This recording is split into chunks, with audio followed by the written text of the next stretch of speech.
Hello everyone, welcome back to Eat Right with Ebubukusia.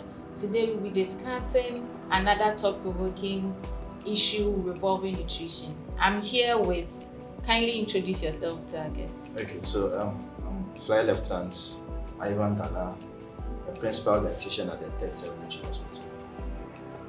Awesome. Today, the topic for today is developing a healthy relationship with food and the body.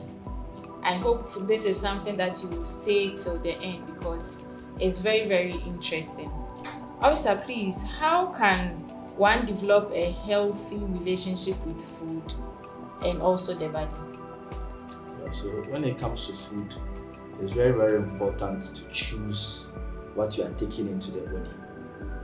Because as it is said, a healthy body comprises of the foods you consume in. So if you take in junk food, it will result in your body not functioning properly, helping and resulting in you always finding yourself in the hospital because of what you are eating.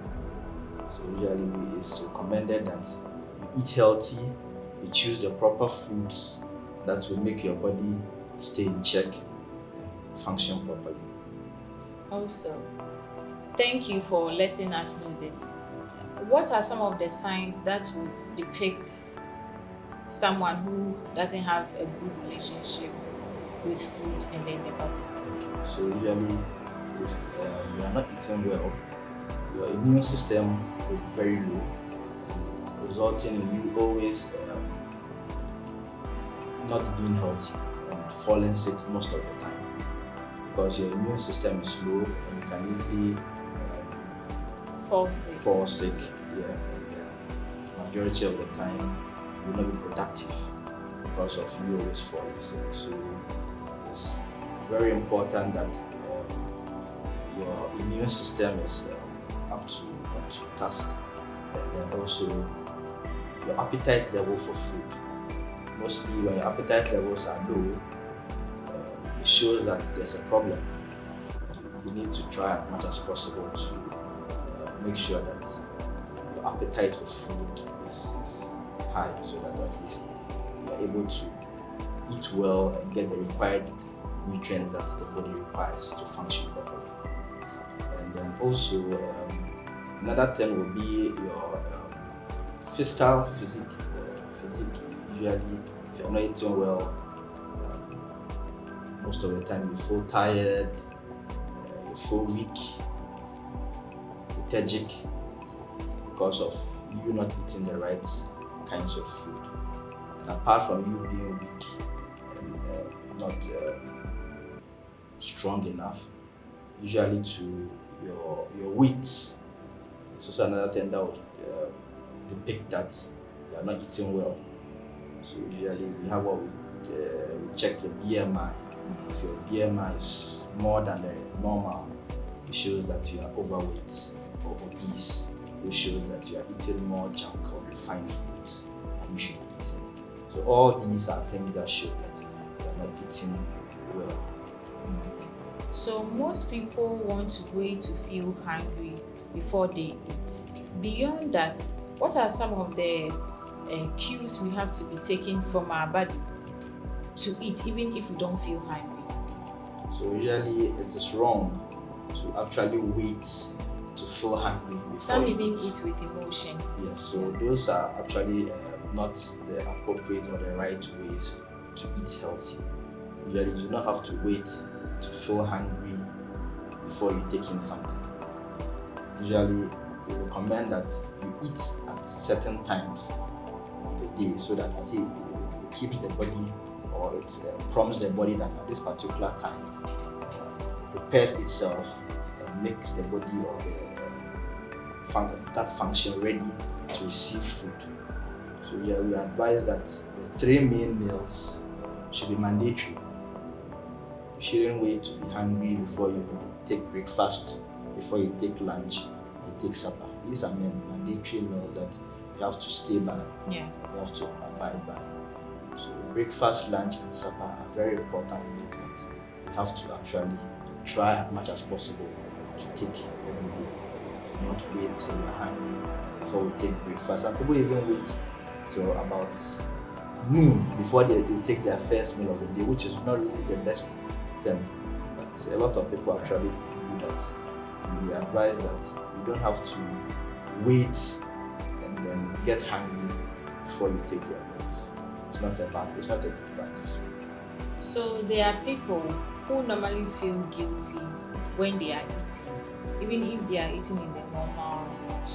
What are some of the practical tips that we can have in mind so that we eat without feeling guilty? Yeah, so usually, as you are saying, most people eat when they are stressed, they are guilty, sometimes even bored. When they are feeling bored, they tend to eat. So all these are eating disorders, which people tend to indulge in to make themselves maybe comfortable or sway them from a certain psychological problem that they are currently going through. And all these have an effect or have an impact on their general well-being. So usually we advise that, or we recommend that you do not have to let your body dictate to you When to eat or when to when eat, to yeah, drink or, yeah, water, or the yeah. kind of food to eat Yes. and things of that sort. You need to make sure that you are eating because you want to keep your body healthy or want to stay in shape.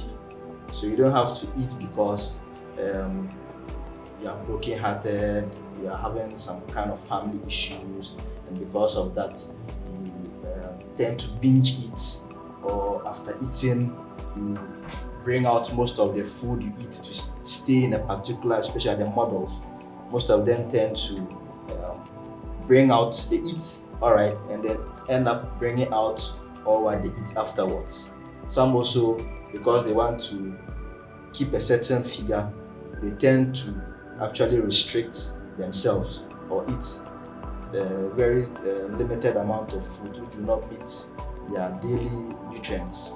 So all these are ways that restrict people from eating healthy, and should be avoided, so that at least you are not kind of punishing yourself or preventing yourself from meeting the daily nutrients or the calories that you are supposed to get from the food you are eating in a day.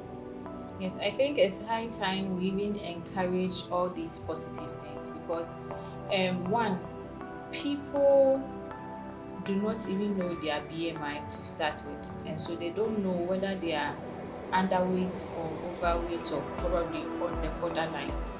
I think if they are to know this, it would really inform them on the need to either reduce what they are eating or increase what they are eating. And I think it's something we have to take serious. You have to know the required daily allowance for the food ingredients or the nutrients, so that it will help you know that okay, I ate vegetable this morning per the servings. How much am I meeting the daily required um, quantity? Yes, that's the more reason why you have to be speaking to a dietitian or a nutritionist. You don't have to wait to fall sick. It has to be something you do on the regular, and also join people who would give you the positive energy you need to eat. If you know you are the type that eat with emotions, try to be with people that will give you. I know that you can't really determine how people treat you or people behave around you, but I think the first step is you not even getting close to people that you know they are giving you certain emotions that would affect how you even eat. Yeah, so I think it's something that we would have to take note. I would want us to touch on the roles of mindful eating, the roles of mindful eating to the body and also to our financial status too. So all what you said is very true. So you see now, because of this social media age, a lot of people go onto the internet and then they get a whole lot of information sometimes they do not even take their time to research into what they have read to see if it makes sense or it's true. They just jump onto it and then they start eating the way they want to eat. There's this common eating habits that a lot of people are now trying to adopt. What do you call it? Keto diets. Yes, the keto diet. The keto diet. And most people really do not know the implications or the complications that come with doing keto diet. Keto diet, Usually, and also I think we copy blindly because the Westerners are doing it, or people from the Western world are doing it. We also, from this part of our world, are also trying to copy it, forgetting that most of the foods we eat here are highly carbohydrates. Yes. And what they eat are highly fats and proteins. So if we want to also copy them, it makes our choice of food very limited. They have a lot of foods or food choices that they can pick from. But for here, our food choices are very limited. So if you want to go into that direction and copy certain lifestyles or food choices from other countries, you end up being deficient in certain nutrients, which at the long run will affect your health or well-being. So we advise that you are very mindful of what you read on the internet, what you are copying from other people. Even though people are maybe eating a certain kind of food, you need to also make sure that you are mindful of what you are eating or what you are learning from them. It doesn't mean that what maybe Esther you are doing, if I also do that, it will work for me, because our bodies are not the same. Yes. You understand? So you may be eating you may be living a particular kind of lifestyle, and maybe because I see and admire that kind of lifestyle, I also want to copy that. Also forgetting that my finances, my background, my culture may not even allow me to live that kind of or eat those particular kind of foods, can affect my health in the long run. So usually we advise that you consult an expert, or you make sure that you are eating foods that are within your local domain, or foods that you can afford, healthy foods that you can afford. But don't go around maybe because a work colleague maybe has been bringing noodles with sausages and this and maybe the person is not growing big. You think it's a healthy way of eating, you also start eating that way. Our bodies are not the same. The person may be eating junk and not growing big, and you also jump into also eating that way, and then by the time you realize, you are getting other complications. You are getting high cholesterol, you are getting hypertension, diabetes, and all those things. So you need to make sure that we are eating healthy foods that are within our communities or within our local areas that we can afford, Yes. and not later on result in other complications that will end us in the hospital. It's good you brought up this point, because it looks like for some strange reasons the local fruits and vegetable some people are trying to shy away from.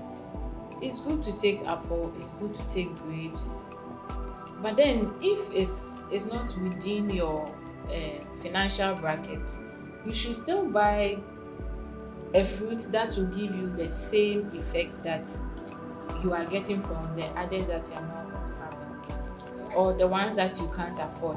I think when we try to do things in our means, you end up eating right. I will always say that you don't need to be rich to eat right. You just have to make use of what you have at the moment. Officer, please, can you give us a takeaway message before we wrap up? Okay, so my takeaway message, I'll just end from where you stopped. So you see, usually people shy away from eating fruits, our local vegetables, because of lack of education or lack of knowledge. You understand? They think that okay, the foreign fruits and then the foreign vegetables are healthier than our local fruits and vegetables, and then tend to rather purchase those ones over our local fruits and vegetables because of lack of education. They do not know the nutrients and then the benefits that they stand to gain from eating these foods. Apart from the nutritive benefits, we also tend to save a lot of money from eating just our local food, because most of our local foods are much cheaper as compared to the foreign foods. I also think that as nutritionists and dietitians, we are not really doing a lot of education when it comes to this area of eating our local foods. So when people come, we tell them eat fruits and vegetables, but we're not telling them the particular fruits and vegetables that they should be eating. So when you say fruits and vegetables, maybe the layman working on the street thinks that fruits and vegetables are cabbages, carrots, beetroot. The fruits are apples, bananas, mangoes, grapes, strawberries. They think the foreign fruits are what is regarded as fruits, and then the foreign vegetables are vegetables. But our local fruits and vegetables are not really fruits and vegetables because of the educated and elite people in our communities, because they have the purchasing power.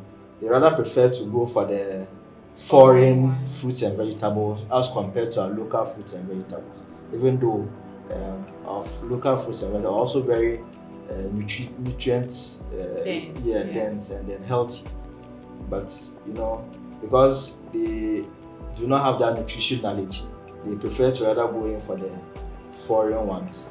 So we need to actually come out as nutrition and dietitians to educate the general public on these local fruits and vegetables. Even those days, our parents and our grandparents used to have backyard gardens that they had most of their fruits and vegetables from. But now, due to urbanization, now you do not even get fertile lands to plant most of these fruits and vegetables. So I think all this, we need to do a lot of education so that at least it helps encourage more people to be able to afford and eat these local foods. Okay, thank you for your submissions. This podcast intends to give public health education so that people get to know the things that they would have normally gone to the hospital to know. We are not debunking the fact that they ought to see a dietitian or a nutritionist, as we think there are certain information that it is good they know now. And with the backyard gardens and getting some of the fruits and vegetable in our homes, Horticulture Business Platform is doing an amazing job to educate people on how to do that. So to all who would want to learn these things, kindly follow Horticulture Business Platform. You can become a member to get the information for yourself and also to use as a business. So today we will bring our conversation to an end, and we will surely have Officer again to discuss another interesting topic. It has been Eat Right with Obibo Kosia. Stay tuned.